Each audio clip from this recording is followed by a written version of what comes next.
Berapa besar gaji PNS ini? Pembagiannya berdasarkan golongan. Gaji PNS pegawai negeri sipil seringkali membuat orang penasaran, pasalnya pembagian gaji untuk setiap PNS tidak sama. Secara umum gaji PNS dibagi berdasarkan golongannya, rincian gajinya mencakup gaji pokok dan beberapa tunjangan. Berbeda dengan bidang wirausaha, pekerjaan di instansi pemerintah tidak fokuskan pada profit. PNS utamanya ditugaskan untuk melayani masyarakat sesuai kapasitasnya.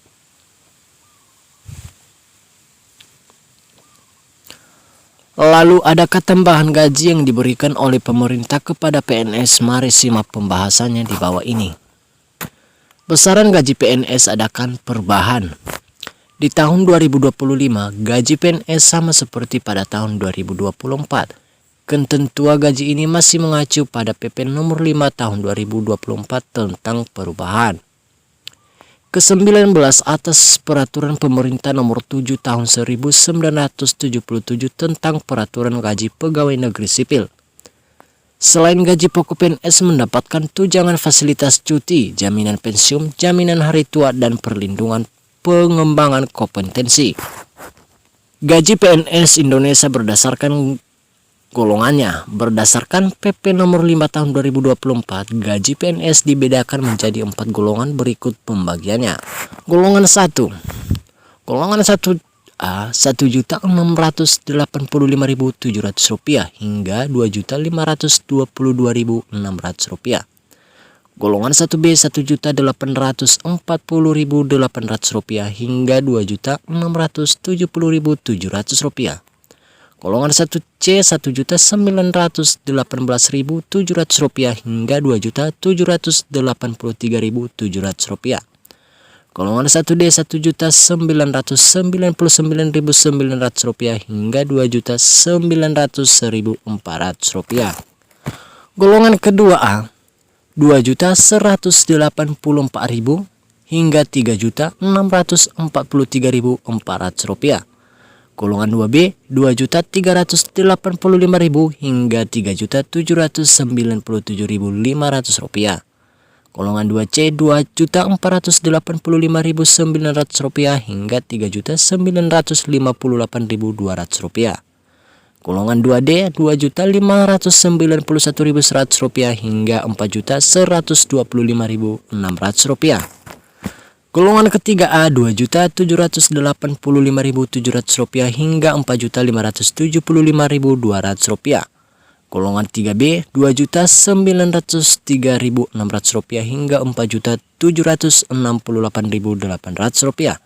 Golongan 3C Rp3.026.400 hingga Rp4.970.500. Golongan 3D Rp3.154.400 hingga Rp5.180.700. Golongan 4A Rp3.287.800 hingga Rp5.399.900.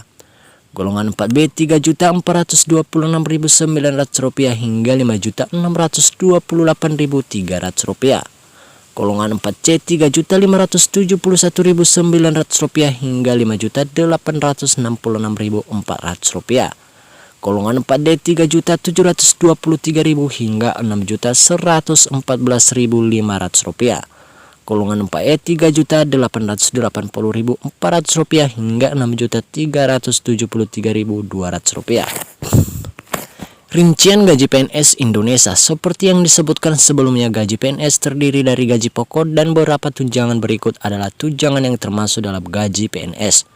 1. Tunjangan suami istri sebesar 10% dari gaji pokok. Apabila pasangan juga bekerja sebagai PNS, maka tunjangan hanya diberikan kepada salah satu dengan gaji yang lebih tinggi.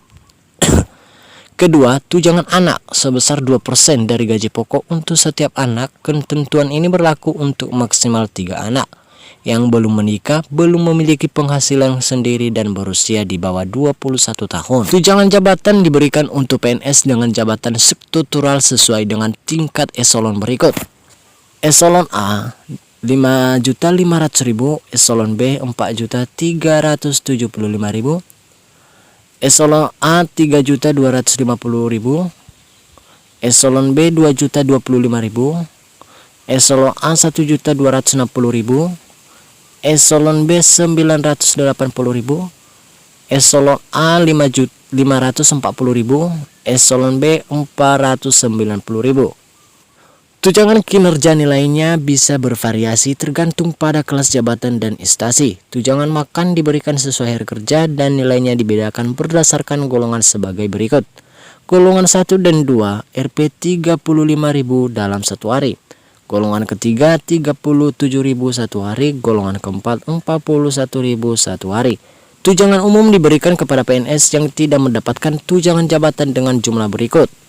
Golongan 1 175.000, golongan kedua 180, golongan ketiga 185, golongan keempat 190.000. Bagaimana dengan gaji ke-13? Gaji ke-13 merupakan tambahan pendapatan untuk biaya pendidikan anak, maka dari itu gaji ke-13 biasanya diberikan menjelang tahun ajaran baru. Setiap tahun gaji ke-13 umumnya cair pada bulan Juli hingga Agustus. Gaji ke-13 tidak dikenai potongan iuran dan atau potongan lain sesuai dengan perundang-undangan. Sumber anggaran gaji ke-13 bervariasi sehingga membuat komponennya beragam. Adapun gaji ke-13 yang berasal dari anggaran pendapatan dan belanja negara APBN terdiri dari 1. Gaji pokok, 2. Tunjangan keluarga, 3. Tunjangan makan, 4. Tunjangan jabatan, dan ke-5 tunjangan umum. Itulah hal-hal penting yang perlu diketahui tentang gaji PNS bagi sahabat yang bekerja sebagai PNS atau yang akan mengambil ujian CPNS. Rinci gaji di atas bisa dijadikan pertimbangan.